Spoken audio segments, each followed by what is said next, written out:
তুই ঢুকে গেলি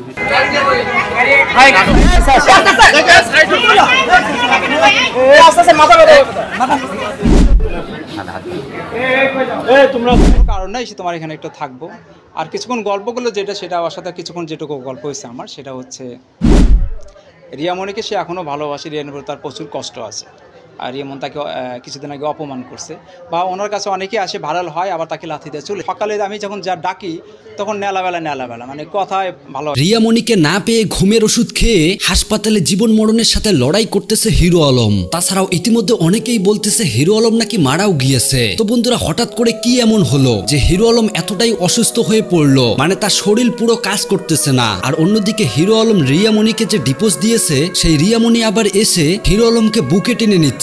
তবে শোনা যাচ্ছে ইতিমধ্যে নাকি মারা গিয়েছে হিরো আলম। তো বন্ধুরা, আদেও কি হিরো আলম মারা গিয়েছে? কি থেকে আসলে এমন হলো, এর পেছনে আসল চক্রান্তকারী কে? তো চলুন আমরা বাড়তি কথা না বলে সরাসরি সেই ভিডিওতে চলে যাই, তারপর বিস্তারিত আলোচনা করতেছি ভিডিও শেষে।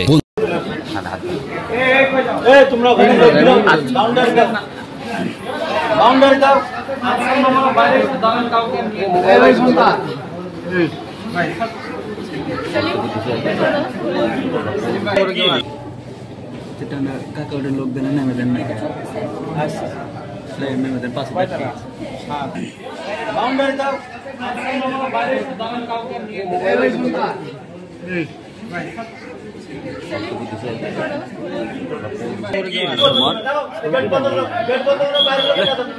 কত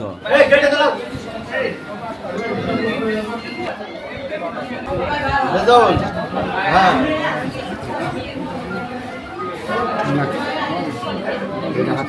আচ্ছা মোবাইল ব্যবহার করতেছি, মোবাইল ছাড়া তো দেখছি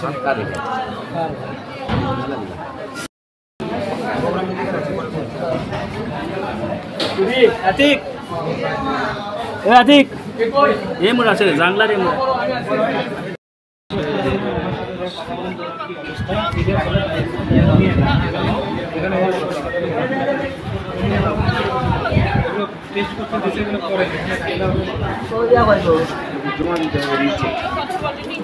হ্যাঁ কথা বলছি, সমস্যা নেই, কথা বলছি, সমস্যা নেই, একটু ব্যথা করছে, সমস্যা নেই, পিছনে যান ভাই। আরে ভাই আমাদের শহরে আপনার পুরোটা নিলে ভালো লাগবে, কিন্তু শুধু পেটটুকু নিলে কেমন লাগে? না না পেট নেন গুড সমস্যা নাই।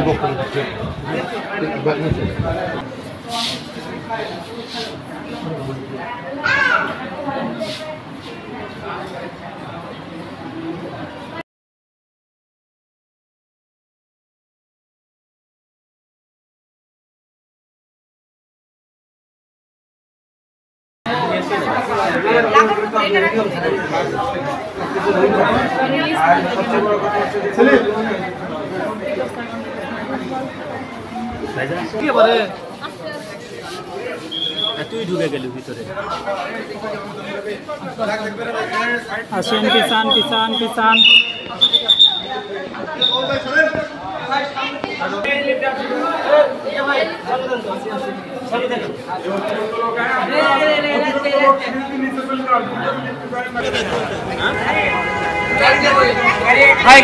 ভাই সামনে থেকে সরেন ভাই,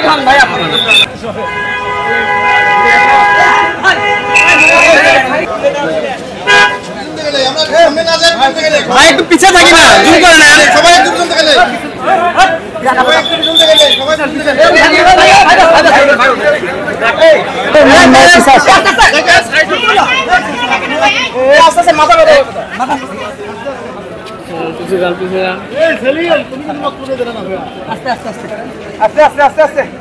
গাড়ির সামনে দাঁড়া, কিছু না, আপনার সবাই দোয়া করেন, ভালো হয়। আপনি কি জুনুস যাবেন নাকি? সামনে চলেন।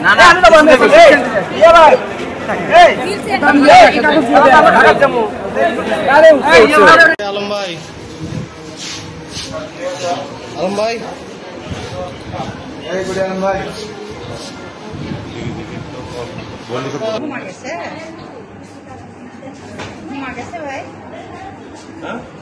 ঘুমাচ্ছে, একবারে মরে যাবে।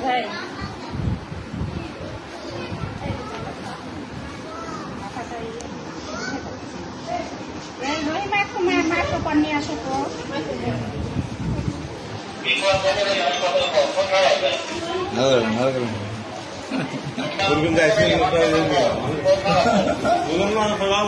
তো রাত্রে 3টা, 3:30 আনুমানিক আমাকে যা ডাকা দিয়ে পারতেছে আমার বাড়িতে।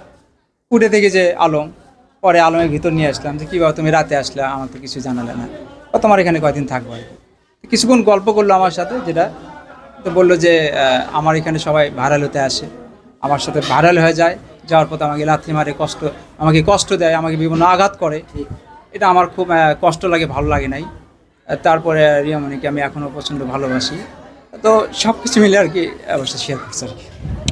ও আমার খুব কাছের বন্ধু। আসলে ওর পিছনে আমরা অনেক আমার অবদান আছে, অনেক কাজ করছি, কিন্তু অনেকে অনেক কথা বলছে, আমি কখনো মিডিয়ার সামনে বলিনি।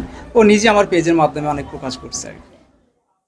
মাঝে মধ্যেই আমার কাছে আসে, তখন তো আমি বললাম ঠিক আছে তাহলে খায় না, তো ও খালো না, না খেয়ে আমার বলতেছে যে আমি খাবো না, তুমি আমার ঘুমানোর ব্যবস্থা করে দাও। দিদি ওর শরীরটা খুব খারাপ, দুর্বল লাগতেছে। পরে আমি আমার দোতলার উপরে ঘুমাতে দিছি। সকালে যে আসলে ডাকা ডেকে পারি, খালি কেন করে, মানে ওইভাবে কথা বলতে পারে না, খুব উইক। তখন আমি তাকে দেখি যে ফ্লোরে ঘুমের ওষুধ পড়ে আছে।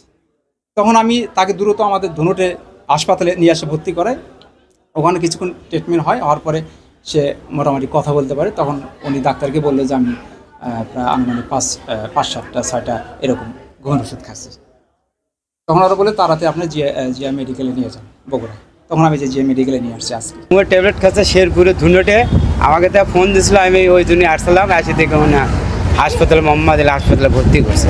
হাসপাতালে মোটামুটি অসুস্থই পড়ে আসছে, এখনো বিশ্রাম। আমি জানি না কি কারণে হলো, আমি তো এটি সঠিক জানি। ভর্তি করছে শেরপুরের লোকজন এসে। কে হয় সে? আলমের বন্ধু বলে হয়, তাই আমি শুনলাম। এই জন্য বাটার থেকে আমি চলে আসছিলাম, এসে দেখে উনি এখানে ভর্তি হচ্ছে। এটা ধুনোটের লোকজন। হ্যাঁ, ইয়ামনি আসিচ্ছে আর মিথিলে আসিচ্ছে, দুজন আছে। ডাক্তার রওনা দিচ্ছে, মোটামুটি অসুস্থই বিছানাতে আছে এখন এই পর্যন্ত দেখছি না। জ্ঞান খুব কথা বলতে পারছে না, জ্ঞান কথা না, এখনো ছাড়েনি ডাক্তার। স্যালাইন ডাক্তার বলে কিছুক্ষণ থাকা লেগে স্যালাইন ঢুকেছে, এই পর্যন্ত আছে। বন্ধুরা, এতক্ষণ থেকে পুরো ভিডিওটি ধৈর্য সহকারে দেখার জন্য আপনাদেরকে অসংখ্য ধন্যবাদ। পুরো ভিডিওতে দেখতেই পেলেন হিরো আলম ঘুমের ওষুধ খাওয়ার কারণে, এমনকি পারিবারিক ডিপ্রেশনের কারণে অনেকটাই অসুস্থ হয়ে পড়ে। তার শরীর কোনো কাজ করতে থাকে না, আর যার ফলে হিরো আলমের যে বউ রিয়ামণি তাকে ছেড়ে গিয়েছে, তার কাছে ফিরে এসেছে, এমনকি হিরো আলমের সেবা করতেছে, যেটা ইতিমধ্যে পুরো নেট দুনিয়ায় ভাইরাল। তবে দেখা যাচ্ছে হিরো আলম মৃত্যুর সাথে নাকি লড়াই করতেছে। তার শরীরটা এতটাই দুর্বল হয়ে গিয়েছে, সে হাঁটা চলা পর্যন্ত করতে পারতেছে না, তাকে গাড়িতে বসিয়ে নিয়ে যাওয়া হচ্ছে। তো যাই হোক বন্ধুরা, আলোচনার পর হিরো আলম হঠাৎ করে এইরকম হওয়ার রহস্য নিয়ে আপনাদের মূল্যবান মতামত জানাবেন, পারলে ভিডিওটি শেয়ার করবেন। আল্লাহ হাফেজ।